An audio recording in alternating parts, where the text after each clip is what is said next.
Mesdames et messieurs, bonjour, bienvenue à votre émission Fait d'actu, votre émission d'actualité générale en République démocratique du Congo. Vous savez, il y a beaucoup d'actualités ces derniers temps et pour ce faire, j'ai invité M. Emmanuel Malangou, il est président de l'Union pour un mouvement, pour le mouvement populaire, un parti politique ici en République démocratique du Congo. C'est avec lui que nous allons essayer de débattre et puis de décortiquer l'actualité d'une manière générale. M. Emmanuel Malangou, bonjour. Bonjour. Comment vous allez? Je me porte bien. Comment se porte UMP déjà? Bon, UMP se porte bien. Nous sommes une union pour un mouvement populaire. C'est-à-dire que nous sommes regroupés en plusieurs plateformes et plusieurs mouvements citoyens qui nous constituons un ensemble de forces politiques pour pouvoir faire face à certaines réalités politiques qui traversent notre pays. Donc nous sommes déterminés à pouvoir faire échec à toute tentative de changement de la Constitution de la République. Alors nous disons que l'UMP est aujourd'hui déterminé à pouvoir marcher ensemble avec les peuples congolais et ne pas céder aux manipulations de certains personnes de la mouvance présidentielle qui cherchent aujourd'hui à détourner notre peuple de l'essentiel, dont l'essentiel est connu, de pouvoir résoudre au bien-être du peuple congolais. Mais aujourd'hui, nous voyons ces slogans du peuple d'abord qui constituent le bien-être social de la population qui est aujourd'hui mis à côté et qu'aujourd'hui les gens sont plus tournés à valoriser, à prendre plus ce qui concerne l'intérêt individuel que de se positionner sur l'intérêt collectif. Sur l'intérêt collectif, M. Emmanuel, nous allons y revenir par rapport au changement ou la révision de la Constitution parce que c'est l'actualité. Nous commençons d'abord par la situation sécuritaire de la partie Est du pays. Ces derniers temps, les élus de la partie Est du pays ont multiplié des sorties médiatiques ainsi que des déclarations pour fustiger chaque fois les renouvellements de l'état de siège dans la partie Est du pays. Je ne sais pas. Vous, est-ce que vous êtes à vie avec ces élus ou encore vous êtes de ceux qui pensent que l'état de siège, c'est une bonne chose? Bon, je suis de ceux qui pensent, parmi ces Congolais, qui pensent aujourd'hui que l'état de siège a été un fiasco et que le gouvernement de la République n'a pas su répondre aux demandes de la population de la partie Est de notre pays qui continue à mourir comme des moutons. Et qu'aujourd'hui, les promesses qui ont été faites par le président de la République pendant la campagne électorale, nous sommes en 2018, et tout cela n'a pas été respecté. Il avait promis à la population de cette partie du pays, qui est aujourd'hui meurtrier, de pouvoir s'installer à l'est du Congo pour y mettre son quartier général et qui pouvait résoudre les plus gros problèmes sécuritaires qui paralysent la partie est de notre pays. Mais cela n'a pas été fait. Et nous avons vu le gouvernement aussi pouvoir s'inscrire dans cette ligne-là, mais rien n'a été fait. Mais nous pensons qu'aujourd'hui, toutes les bonnes volontés, toutes les intentions qui ont été mises en place pour que la population de l'Est du Congo retrouve la paix, cela n'a pas été réalisé. Donc, je suis parmi ces Congolais qui pensent que l'état de siège n'a été qu'un fiasco et qu'il fallait aujourd'hui répondre à la demande de la population de l'Est du Congo. Qu'est-ce que la population de l'Est du Congolais et de l'Est du Congo aujourd'hui veut? C'est que cet état de siège soit levé parce que par contre ça renforçait l'insécurité. Donc nous pensons que cet état de siège ne peut être placé de côté pour permettre à la population de l'Est du Congo aujourd'hui d'évacuer à leurs occupations parce qu'ils ne se sentent pas à sécurité comme il se doit. Donc, ils doivent nécessairement, les gouvernements, y compris l'Assemblée nationale, dont j'ai appris qu'ils ont prolongé cet état de siège, ce qui constitue évidemment une véritable violation de ce qui est la liberté d'expression, parce que les députés qui demandaient les levées de cet état de siège connaissent bien cette partie du pays. Mais si l'Assemblée nationale, qui est constituée de députés qui sont dans la majorité nommés par la Commission électorale nationale indépendante, n'ont pas pu tenir compte de ce qu'a présenté comme argument, comme moyen de défense pour que l'état de siège soit levé par les députés de la partie est du pays, mais ils ont voulu aller par la loi du plus fort, donc continuer avec cela, et pourtant que l'insécurité continue à l'est du Congo, les peuples continuent à subir certaines mauvais traitements de militaires qui sont de l'autre côté. Cela démontre que la partie est du Congo n'est pas toujours en paix, et vous verrez que même certaines localités, certains territoires qui n'étaient pas siégés par les rebelles, et aujourd'hui ces territoires sont perdus, c'est-à-dire qu'il y a une avancée de la rébellion, et aujourd'hui, par rapport à ce que la population attendait, nous n'avons pas vu bien de cause. C'est que pour nous, nous pensons que cet état de siège, c'est un fiasco et ne peut être levé pour permettre à la population de l'Est de notre pays d'être en sécurité, parce que cette sécurité n'existe pas. N'existe pas. Monsieur Emmanuel, vous avez proposé qu'on enlève l'état des sièges, mais qu'est-ce que vous proposez en revanche? Parce que vous pouvez aussi faire des propositions. Qu'est-ce que vous proposez pour qu'aujourd'hui, les enfants de l'Est et de la République puissent retrouver la paix? Bon, moi je pense que l'armée est là. Nous devons avoir une armée qui est tournée vers l'objectif. C'est quoi l'objectif? C'est de pouvoir mettre l'ennemi hors de nos territoires. Mais il faut que l'armée aussi accepte de collaborer avec les élus de cette partie du pays, et qu'ils mettent compte aussi de leurs arguments, qu'ils mettent compte aussi de leurs propositions.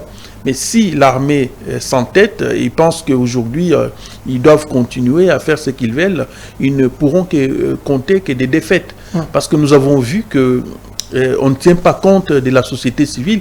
Il faut collaborer avec la société civile, il faut collaborer avec les élus de cette partie du pays afin de pouvoir trouver bien de causes. Moi, je proposerais à ce que les gouvernements de la République puissent, bien entendu, coopérer avec la société civile, et y compris les élus de ces coins-là, parce qu'ils connaissent bien les réalités de cette partie du pays, mais aussi renforcer certaines mesures sécuritaires pour que notre population retrouve la paix. Retrouve la paix, mais vous avez parlé de collaborer avec la société civile ainsi que des élus. On a vu lors de la législature passée, le président Bosso avait fustigé la complicité de certains élus du coin avec les rebelles ou encore les M23. Vous pensez qu'aujourd'hui, par rapport à tout ce qui s'est dit, qu'il y a des traîtres au sein des ressortissants de la partie est du pays et surtout au sein des élus nationaux, vous pensez que l'armée collaborer avec ces élus, ça sera une bonne chose?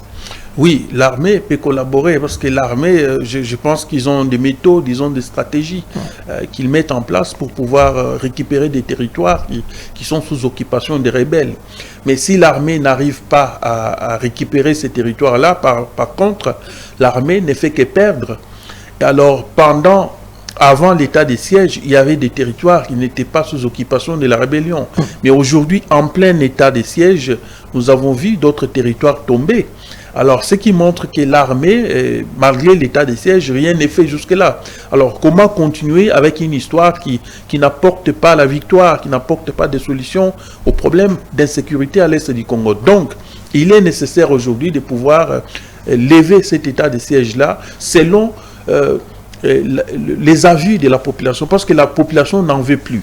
Alors, le gouvernement ou l'Assemblée nationale ne pouvaient que tenir compte des avis de la population. Quant à ce que vous dites de l'ancien président de l'Assemblée nationale, M. Mbosso Kodiakwanga, qui avait fustigé qu'il y a certains des élus, il y a certains des leaders politiques qui sont en connivence des mèches avec certains groupes armés à l'est du Congo. Moi, je pense que ces propos n'étaient qu'une bêtise, parce que ils n'avaient pas voulu apporter des preuves tangibles devant les cours et tribunaux pour accuser ces derniers qu'ils étaient en connivence des mèches avec des mouvements politiques. On a vu avec Mwanga Chouchou, les députés Mwanga Chouchou.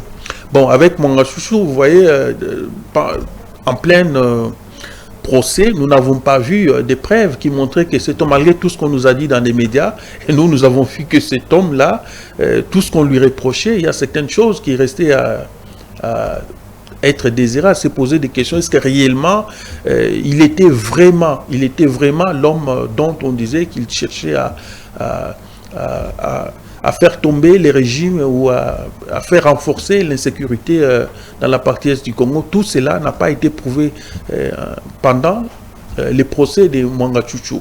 Donc, s'il y a certaines choses dont on lui reprochait, on sait, bien sûr, mais beaucoup de choses qui ont été dites sur lui, moi je pense que la justice n'avait pas pu prouver cela pour que cet homme soit accusé. Mais malgré cela, l'insécurité continue. Malgré cela, nous avons vu d'autres Mwanga Chouchou qui continuent à faire du mal à notre population. Qui, au président de l'Assemblée nationale, M. Mbosso Kodiakwanga, qui avait fustigé qu'il connaît certains noms des députés provinciaux qui sèment des troubles à l'Est du Congo. C'était à lui de pouvoir apporter les noms de ces gens-là devant la justice pour que la justice fasse son travail.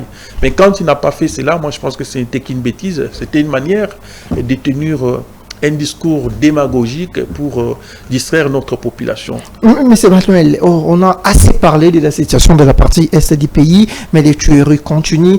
Aujourd'hui, les problèmes avec ce qui se passe dans la partie est, c'est un problème lié au manque de stratégie. Je ne sais pas si on peut dire la stratégie militaire ou encore la stratégie diplomatique qui manque aujourd'hui à la République démocratique du Congo pour en finir une fois pour toutes avec cette guerre. Nous n'avons pas une armée républicaine. Nous avons une armée constituée des plus grands aventuriers qui ne font pas de travail convenablement pour défendre notre territoire national. Donc nous avons une armée constituée des hommes d'affaires qui sont venus ou qui sont dans l'armée pour détourner tout ce qui appartient aux militaires. Ceux qui sont au front souffrent. Ceux qui sont au front, des fois, ils laissent famille, enfants, et ils vont combattre pour la nation. Mais est-ce que la manière de traiter ces militaires est vraiment normale? Nous voyons que l'armée n'est pas vraiment soudée. L'armée n'est pas républicaine. Voilà, raison pour laquelle il y a certaines localités qui sont en train de tomber aujourd'hui parce que nous n'avons pas une armée solide sur le terrain qui peut faire face à l'agression rwandaise aujourd'hui. Alors, il serait nécessaire de pouvoir renforcer les mécanismes de sécurité. Il fallait renforcer certaines stratégies sécuritaires pour permettre à ce que l'armée soit dynamique en vue de pouvoir combattre l'ennemi. Mais ici, nous avons une armée faible, stratégiquement, faible, des fois tactiquement, et cela démontre que nous allons perdre d'autres localités si le gouvernement n'arrive pas à résoudre certains problèmes, à mettre de côté certains ennemis de la République qui sont même au sein de l'armée aujourd'hui. Alors la FARDC, pour moi, je pense qu'elle peut être réformée et voir qui est-ce qu'on peut envoyer au front et qui est-ce qu'on ne peut pas envoyer au front. Parce que parmi ceux qui sont envoyés au front, il y a aussi des ennemis. Alors, qui sont des mèches avec nos agresseurs. Il serait important aujourd'hui à ce que les stratégies soient renforcées, à ce que l'armée soit aussi dynamique, à ce que l'armée ne soit pas aussi infiltrée. Et aujourd'hui, nous avons une armée faible. Et nous avons pas mal de militaires aujourd'hui qui traînent à Kinshasa, qui peuvent aller faire face à l'agression. Mais nous avons des militaires aujourd'hui qui se promènent librement en plein centre-ville. Vous allez aujourd'hui à Victoire, vous allez à Kimbuta, aujourd'hui vous verrez des militaires en train de boire. Est-ce que le rôle d'un militaire, c'est de circuler en plein centre-ville sans rien faire? Les militaires doivent être dans des casernes. Mais nous voyons des militaires par-ci, par-là, et pourtant le pays est en guerre. Donc la place de ces militaires n'est pas dans la ville, il doit être dans des casernes, dans des frontières. Seule la police peut circuler, parce que c'est la police qui est chargée de pouvoir protéger de personnes et de leurs biens. Mais l'armée est là pour protéger l'intégrité du territoire national, pour protéger nos frontières. Mais posez-vous des questions, pourquoi nous voyons beaucoup de militaires aujourd'hui en plein centre-ville qui circulent librement? On se demande, est-ce que l'armée ou les policiers, pardon, les soldats doivent se promener comme ça, comme des électrons libres en plein centre-ville, où ils doivent être dans des frontières pour défendre l'intégrité de notre territoire national. Donc, C'est pour cette raison que je vous dis que nous n'avons pas une armée solide, nous n'avons pas une armée républicaine et nous n'avons pas une armée aussi dynamique sur le terrain pour défendre nos territoires nationaux. Et ici, je demande à ce que l'armée soit réformée. L'armée soit réformée, mais M. Emmanuel, quand vous voyez aujourd'hui la diplomatie mise en place par le gouvernement et puis le président de la République, Félix-Antoine Tshisekedi, est-ce que cette diplomatie vous convient ou vous fait croire qu'il y aura des avancées du point de vue diplomatique en ce qui concerne la guerre de l'Est? Non, il n'y a pas de diplomatie jusqu'aujourd'hui qui a payé. Parce que toutes les diplomaties dont les gens chantent aujourd'hui, il y a la diplomatie agissante et tout, voilà. Moi, je pense que c'est une distraction. Il faut dire la vérité à notre peuple. Jusque-là, du point de vue diplomatique, rien n'est encore fait. Rien n'est satisfaisant jusque-là. Et vous posez la question au peuple congolais aujourd'hui, ils vous diront que le gouvernement de la République, en passant par les pouvoirs exécutifs, ils ont échoué sur beaucoup de choses. Et alors, nous ne pouvons pas acclamer un régime, un système aujourd'hui qui a échoué et dire que la diplomatie a réussi dans tel ou tel domaine. Non, ça n'a pas marché. Et c'est un fiasco. Et aujourd'hui, les présidents de la République qui avaient promis certaines choses à réaliser au peuple congolais, il ne l'a pas fait jusque-là. Alors, comment dire que la diplomatie a réussi sur plusieurs points? Nous voyons qu'aujourd'hui, s'il y avait la diplomatie qui avait réussi, c'est-à-dire que nous devons être en paix avec certains de nos pays qui font frontière avec la RDC. Vous voyez aujourd'hui, même avec les Brazza, je vous dis que les relations ne passent pas très bien. Même avec certains pays aujourd'hui, les relations ne passent pas très bien. Mais de quelle diplomatie les gens parlent? Parce que nous avons suivi les discours du chef de l'État à l'Assemblée générale des Nations Unies. Bon, rien de neuf. Il n'a fait que répéter des histoires, il n'a fait que dire des histoires, une manière de se plaindre. Alors, et pourtant, nous avons attendu un discours d'un chef de l'État qui pouvait au moins agir. Parce que ce que nous ne voulons pas un président de la République qui se plaint. Mais nous voulons évidemment un président de la République qui agit pour apporter des solutions aux plus grands problèmes qui paralysent la société congolaise. Et rien n'a été fait jusque-là. Alors, pour nous, moi je pense que la diplomatie tant chantée par certains de la mouvance présidentielle n'est qu'un fiasco. Rien ne marche jusque-là. Et nous avons perdu beaucoup de localités. Et aujourd'hui, la rébellion des AFC connivant avec les M23 sont en train d'avancer. Et aujourd'hui, le Rwanda, un petit pays, nous agresse. Nous n'avons pas un moyen de défense. Aujourd'hui, l'armée est paralysée. La police n'en parle pas. Et jusque-là, nous disons que le système de M. Tshisekedi a échoué sur plusieurs points. Et le peuple congolais aujourd'hui ne peut que juger. Parce que nous attendons à ce que M. Tshisekedi puisse démissionner parce qu'il n'a pas pu résoudre aux plus grandes attentes du peuple congolais qui étaient d'abord le peuple résoudre les plus gros problèmes sociaux qui concernent le peuple congolais et aussi mettre fin à l'insécurité. Et tout cela, vous verrez que rien n'est encore fait jusque-là. Il n'y a que des chantages, il n'y a que des promesses, il n'y a que des mensonges sur mensonges. Et on ne peut pas construire un pays avec les mensonges et des promesses. Vous parlez, M. Emmanuel Malangou, vous parlez de la démission du président de la République, Félix-Antoine Tshisekedi. Pendant ces temps, on en parle, bien sûr, il y a une frange de l'opposition aujourd'hui qui demande les dialogues. Aujourd'hui, les dialogues, est-ce vous, IMP, vous êtes d'accord ou vous êtes partant pour les dialogues aujourd'hui avec le président actuel Félix-Antoine Tshisekedi, malgré que vous demandez sa démission? Mais pourquoi faire un dialogue avec un régime et un système policier? Un régime policier, un régime voyou, des gens qui sont intolérants, les gens qui ne sont pas parvenus à résoudre les plus gros problèmes qui paralysent notre société. Les gens qui ont échoué sur toutes les lignes et aujourd'hui demander à ce qu'il y ait un dialogue. Et cette demande de dialogue est formulée par un opposant. Alors vous comprendrez que c'est tout simplement un individu qui va se retrouver aujourd'hui aux affaires. Alors j'aimerais vous dire que M. Fayoulou, qui est le demandeur de ce dialogue-là, c'est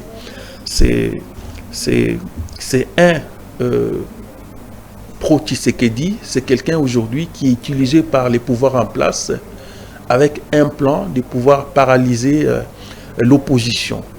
Parce qu'ils ont la détermination de pouvoir toucher aujourd'hui à certains articles clés de la Constitution pour modifier cela et afin de permettre à M. Tshisekedi de se présenter au-delà de 2028 comme candidat.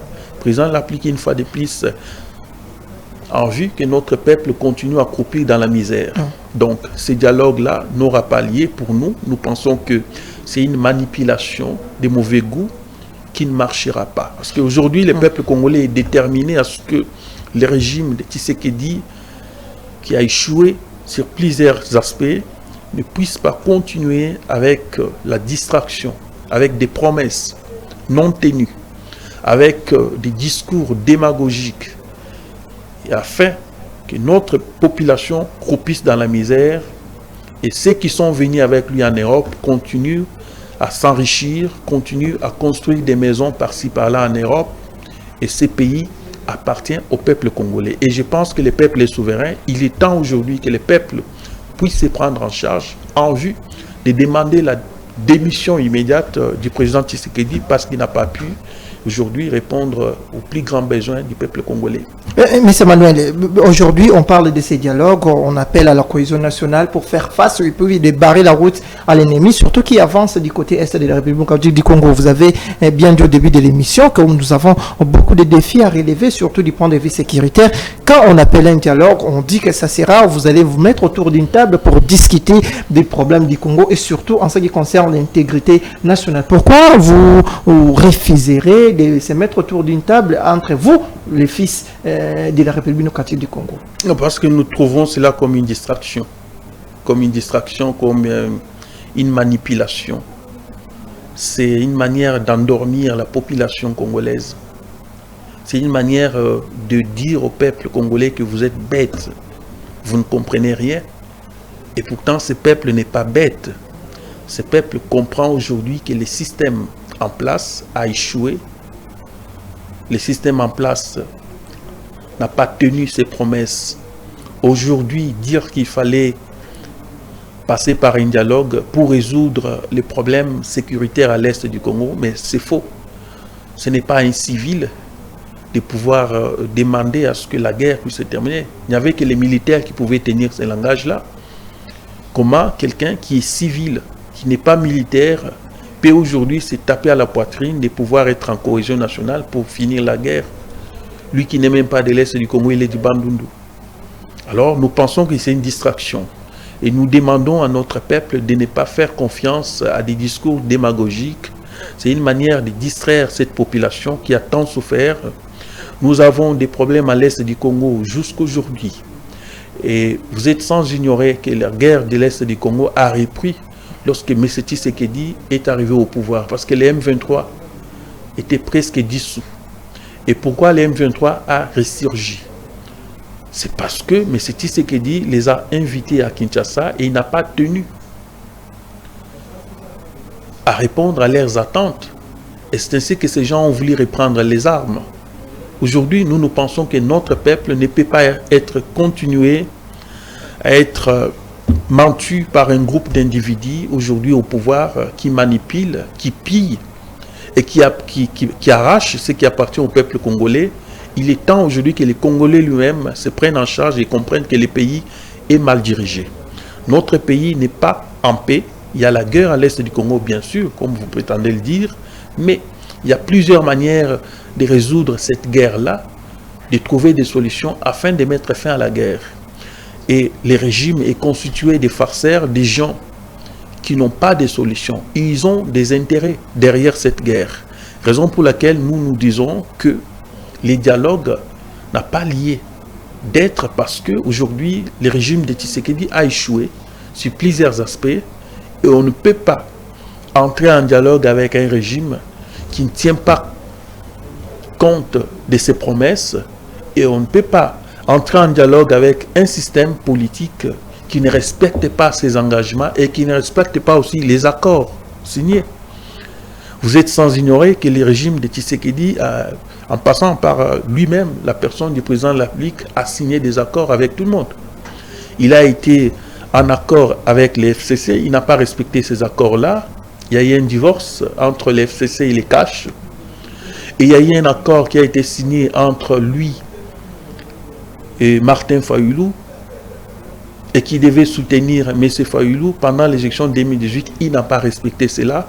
Alors, nous sommes face à une personne qui ne respecte jamais ses engagements et les accords signés, qui ne tient pas sa parole. Et aujourd'hui, aller en dialogue avec une personne pareille, c'est de pouvoir accepter d'aller se faire marcher sur la tête parce qu'il ne respecte jamais ses engagements. Et je demande au peuple congolais de ne pas tenir compte de ce qui est dit par rapport au dialogue, mais d'être déterminé, mobilisé à pouvoir faire partir M. Tshisekedi avant 2028 parce qu'il n'a pas tenu compte de ses promesses. Que de passer par un dialogue, une manière de distraire la population congolaise et le peuple n'est plus dupe. D'accord. Mesdames et messieurs, vous suivez votre émission Fait d'actu. Je reçois pour vous aujourd'hui M. Emmanuel Malangou, le président du IMP, Union pour un mouvement populaire, acteur politique ici, mais aussi de la société civile ici en République démocratique du Congo. Cette fois-ci, nous allons parler de ce qu'on dit aujourd'hui, un changement ou encore une modification de la Constitution. Ça fait débat. Monsieur Emmanuel Malangou, vous êtes président du IMP. Aujourd'hui, on parle d'un changement de la Constitution ou carrément ou une modification de la Constitution. Je ne sais pas. D'abord, vous êtes pour ou contre cette démarche? Je ne peux pas être pour une volonté de nuire, de nuisance. Ce que le régime ou l'entourage du président de la République veulent faire, moi je pense qu'ils sont en train de se mordre les dents et ils induisent le président de la République en erreur parce que nous avons aujourd'hui la meilleure constitution du monde. C'est cette constitution qui nous a amené à 4 cycles électoraux. Nous sommes allés aux élections de 2006, 2011, 2018 et 2023. Vous voyez, avec la même constitution. Aujourd'hui, dans la constitution, il n'y a pas un seul article aujourd'hui qui empêche à M. Tshisekedi, avec son entourage, d'améliorer le bien-être du peuple congolais. Il n'y a aucun article de la constitution aujourd'hui. Et aujourd'hui, notre constitution est saisie par ce groupe d'aventuriers à la tête du pays comme étant un bouc émissaire.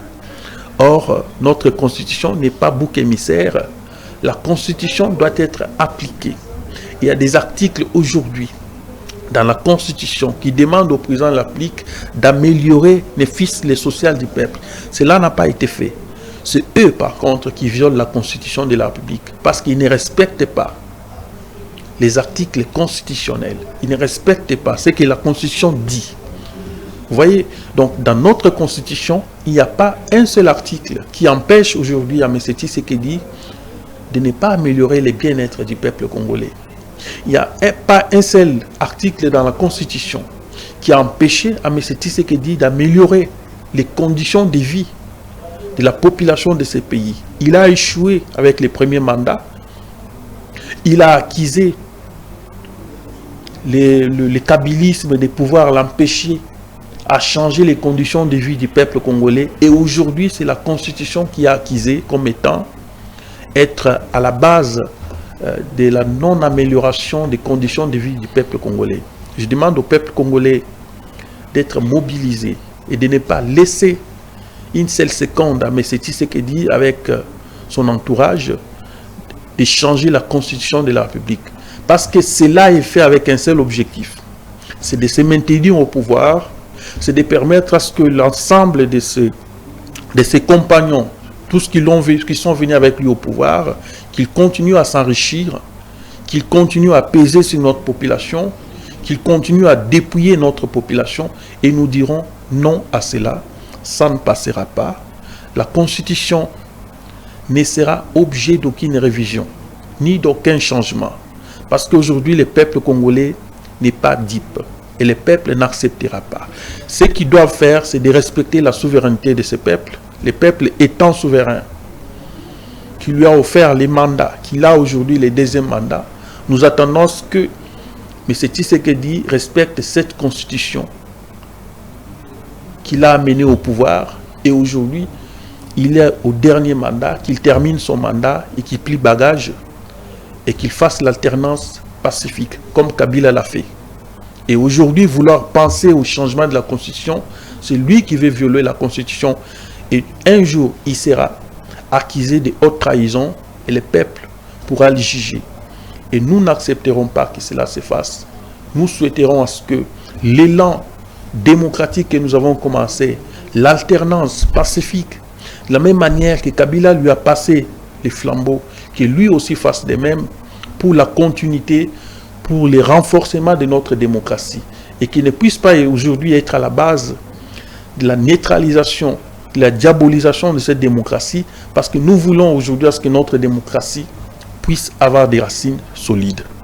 Et cette démocratie, évidemment, nous souhaiterons à ce que la liberté de notre opinion soit respectée, la liberté d'expression soit respectée, et nous n'avons pas aujourd'hui à être traqués comme des mouches, à être traqués par un groupe de gens aujourd'hui qui sont dans des services de renseignement pour faire du mal à des opposants politiques. Tshisekedi doit respecter les principes de la démocratie. Si cela n'est pas fait, et sachez bien qu'un jour il sera traité et accusé de haute trahison, parce que notre peuple est témoin de tout ce qui se passe aujourd'hui. Cette constitution, pour finir, n'est pas à la base de l'échec de M. Tshisekedi.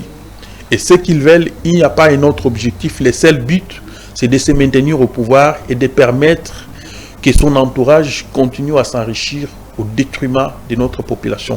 Et cela ne passera pas. M. Manuel Malangou, partout le président de la République est interviewé, où il veut prendre la parole. Il est dit si haut que cette constitution, c'est une constitution qui a été mise en place par les belligérants. C'était juste une manière pour calmer la tension, pour apaiser tout le monde qui avait pris les armes. Mais aujourd'hui, la constitution actuelle ne reflète pas les réalités des vies des Congolais aujourd'hui. Quand on parle même des articles liés à l'organisation des élections, quand il n'y a pas d'organisation des élections, la Constitution ne dit rien. Et quand, à ce qui concerne l'intégrité du territoire national, il y a un article qui dit même que pour sauvegarder la souveraineté nationale, la RDC est prêt même à donner une portion de sa terre aux étrangers, juste pour préserver la souveraineté. Vous ne voyez pas qu'avec tout ce que le président de la République évoque aujourd'hui, il y a lieu même d'une révision de l'actuelle Constitution. On sait qu'ils ont l'intention, d'accuser aujourd'hui la Constitution de tous les maux. Vous savez, lorsqu'on veut tuer son chien, on l'accuse toujours de rage. Quand on veut tuer son chien, on l'accuse toujours de rage. Et aujourd'hui, ils veulent dire que nous avons la mauvaise Constitution. Or, nous avons la meilleure Constitution. C'est eux qui ne respectent pas ce que la Constitution dit. Ce n'est pas la Constitution qui les empêche de réaliser leurs promesses. Vous voyez, alors que les régimes de Tshisekedi ne puissent pas aujourd'hui voir la Constitution comme si c'est la Constitution qui serait à la base de leur défaite. Pourquoi ne l'ont-ils pas fait pendant le premier mandat? Et aujourd'hui, nous savons qu'il reste 3 ans à M. Tshisekedi de partir. Pourquoi vouloir le faire aujourd'hui au deuxième mandat? Je vous dis clairement que c'est pour un seul objectif. Ce que nous disons aujourd'hui, ce qu'il a amené aujourd'hui M. Kabunda en prison, c'est parce qu'il avait dévoilé ces secrets du changement de la Constitution. Parce que les Congolais ne veulent pas se souvenir. Souvenez-vous que Jean-Marc Kabunda avait dénoncé tout ce que nous disons aujourd'hui. Parce que ça a été dit depuis le premier mandat que M. Tshisekedi avait besoin de changer la Constitution dès l'entrée du deuxième mandat pour se maintenir au pouvoir. Ils n'ont pas d'autres objectifs. Le seul objectif est de permettre à ce que lui puisse s'éterniser au pouvoir. Aujourd'hui, il veut constituer un royaume. Nous vivons ce que nous avons vécu à l'époque du Père. Il veut rester à la tête du pays. Il veut rester au pouvoir longtemps plus possible. Mais nous lui disons que cela ne sera pas possible. Parce que les Congolais aujourd'hui, c'est un peuple qui est déterminé, c'est un peuple aujourd'hui qui comprend, qui a la prise de conscience aujourd'hui de ce qui lui concerne. Il a pu avoir tout ce qu'un homme a toujours cherché, c'est cette terre des hommes. L'argent, il en a eu. Il a pu faire de ses proches tout ce qu'il voulait. Aujourd'hui, certains sont devenus des milliardaires. Mais nous disons qu'il est temps aujourd'hui qu'il puisse céder avant qu'il soit 2028. Parce qu'il n'est pas parvenu à réaliser ce qu'il avait promis. Toutes les promesses qu'il a fait au peuple congolais, rien ne s'est réalisé. Nous avons par contre fait un recul. Même pendant l'établissement, nous n'avons pas vécu ce que nous vivons aujourd'hui. Ces régimes nous offrent un spectacle jamais vécu dans ces pays. Vous voyez? Donc il y a pas mal de bêtises aujourd'hui qui sont commises à la tête du pays, qui demandent à ce que nous ayons un changement le plus vite possible. Parce qu'aujourd'hui, nous pensons que le régime de Tshisekedi, c'est un danger pour la République. Il n'a pas besoin un jour de quitter le pouvoir. Il veut s'éterniser au pouvoir. Et le peuple congolais ne lui permettra plus cela. Parce que nous ne sommes plus à l'époque d'Isaïr. Nous demandons à notre peuple d'être vigilant et mobilisé afin de ne pas permettre à M. Tshisekedi de continuer avec ses aventures. Bref, je vous dis que la Constitution ne sera pas modifiée ni changée. Et aujourd'hui, ils peuvent avancer toutes sortes d'arguments pour manipuler notre population. Ils peuvent aujourd'hui réunir tous les meilleurs constitutionnalistes du monde, mais je vous dis, ils ne réussiront pas à changer cette Constitution. Blaise Compaoré l'a fait. Vous savez ce qu'a été la suite. Alpha Condé l'a fait. Vous savez ce qu'a été la suite. Vous voyez? Donc nous vous disons que les pouvoirs de Tshisekedi et tous ceux qui l'entêtent ne puissent pas oser un seul instant de toucher à la Constitution, l'applique, parce que ça sera leur déclin. Et le peuple congolais se prendra en charge pour les empêcher à ne pas réaliser leurs projets machiavéliques. Leur projet machiavélique, M. Emmanuel Malangou, il nous reste moins de 5 minutes déjà pour chuter. M. Emmanuel, si aujourd'hui, au nom de la paix, comme on le dit, au nom de la paix, les 1-23 et l'AFC demandent aujourd'hui d'intégrer et de vous intégrer sur la table, de parler pour les Congo, enfin, de trouver la stabilité et la paix dans la partie est du pays, sur demande, bien sûr, aujourd'hui, de l'AFC. Est-ce que vous serez partant, juste même pour la mémoire de tous ces Congolais qui ont laissé leur vie dans la partie est du pays pour l'intérêt supérieur de la nation spécialement? Est-ce que vous serez prêt à aller au dialogue pour parler en ce qui concerne la paix dans la partie est du pays, même avec l'IFC? Non, je ne le ferai pas parce que nous faisons la lutte non armée. Tous ceux qui ont déjà le sang du peuple congolais dans leurs mains, je ne peux pas négocier ni dialoguer avec eux. Ça sera impossible. Nous pensons que si ces gens aujourd'hui ont pris les armes, ils ont leur motivation. Vous savez, ce qui se passe à l'est du Congo, c'est une farce qui ne dit pas son nom. Beaucoup de gens ne savent pas pourquoi aujourd'hui l'AFC, Corneille Nangaa, pourquoi ils ont pris les armes. Vous voyez? Alors, nous disons qu'une fois que ce régime est parti, nous saurons rétablir la paix dans l'Est du Congo. Et ça ne fera pas une semaine. L'Est du Congo sera en paix. Et aujourd'hui, allez-y comprendre que le régime de Tshisekedi est en complicité avec ce qui se passe à l'Est du Congo. Raison pour laquelle je vous dis qu'une fois que ce pouvoir est parti, nous saurons rétablir la paix durable dans l'Est du Congo. Et ça ne fera pas 48 heures. La guerre sera finie. Les FDLR seront traqués, AFC sera traqué, les M23 sera traqué, et ça ne fera pas 48 heures. Nous ferons un véritable nettoyage et notre peuple vivra en paix. Il suffit que nous ayons tout simplement un pouvoir responsable, un pouvoir dont les gens aujourd'hui sont déterminés à répondre au bien-être du peuple congolais, et la paix va s'installer à l'est du Congo. Parce que simplement, ils ont trouvé aujourd'hui un aventurier comme eux à la tête du pays et ils continuent dans leurs aventures. Nous, nous disons non. Le régime de Tshisekedi est presque fini. Et ce qu'ils font, je pense qu'ils sont en train de jouer avec le feu. On ne joue pas avec le feu. Il n'y a que ces mêmes peuples qui peut aujourd'hui dire non à Tshisekedi et il partira.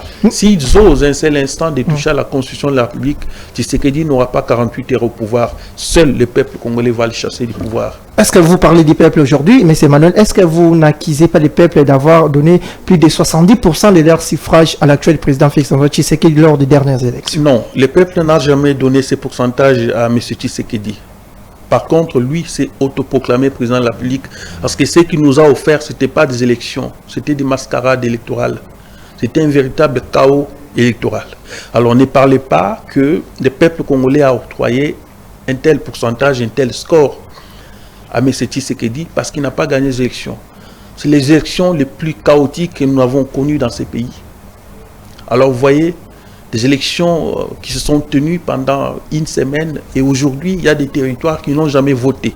Alors, ne me parlez pas des pourcentages qu'il a réalisés parce qu'on sait les manipulations. C'est les plus mauvaises élections, les plus bâclées que nous avons connues dans ces pays. Ils ont constitué une CENI composée de ses frères qui ont voulu les placer au pouvoir. Il n'y a pas eu élection. Et nous pensons qu'aujourd'hui, nous sommes en pleine crise de légitimité. Les pouvoirs n'existent pas, l'État n'existe pas. Nous sommes dans un non-État. Nous sommes dans un non-État. Ce que nous demandons, c'est qu'il faut qu'il dépose sa démission pour permettre à ce que le président du Sénat prenne les pouvoirs pendant 6 mois.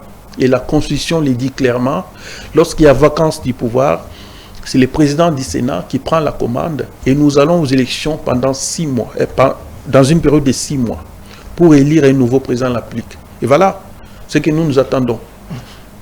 Mesdames et messieurs, nous sommes déjà à la fin pour l'émission d'aujourd'hui avec M. Emmanuel Malangou. M. Emmanuel Malangou, votre mot de la fin pour aujourd'hui. Je sais que nous allons revenir pour parler d'autres sujets d'actualité, mais pour aujourd'hui, votre mot de la fin à tous les téléspectateurs qui vous ont suivi. Le mot de la fin, je peux l'adresser au peuple congolais, de ne pas être dupe et de ne pas se laisser aller par des manipulations et des discours, des mensonges. Le régime de Tshisekedi a échoué. Et toutes les promesses qui ont été faites de pouvoir améliorer le bien-être du peuple congolais, rien n'a été fait. C'est un véritable fiasco. Il a promis, ils ont amené des slogans, le peuple d'abord, mais aujourd'hui, où en sommes-nous avec le peuple d'abord? Rien n'a changé. Alors aujourd'hui, le peuple d'abord s'est transformé au bien-être personnel, au détournement, aux malversations financières. Aujourd'hui, c'est la famille Tshisekedi avec son entourage qui, aujourd'hui, bénéficie de la richesse du Congo. Et pourtant, les peuples congolais devaient être les premiers bénéficiaires de toutes les richesses qu'il y a dans notre pays. Ils ont des carrières minières par-ci par-là. Ils ont des mining par-ci par-là dans les Katanga. Et aujourd'hui, les peuples congolais croupis dans la misère. Au détriment d'une seule famille qui est aujourd'hui en train de maintenir notre peuple dans la misère. Je demande au peuple d'être vigilant et de ne pas laisser un seul temps, une seule seconde à M. Tshisekedi de continuer avec sa farce et de le faire arrêter.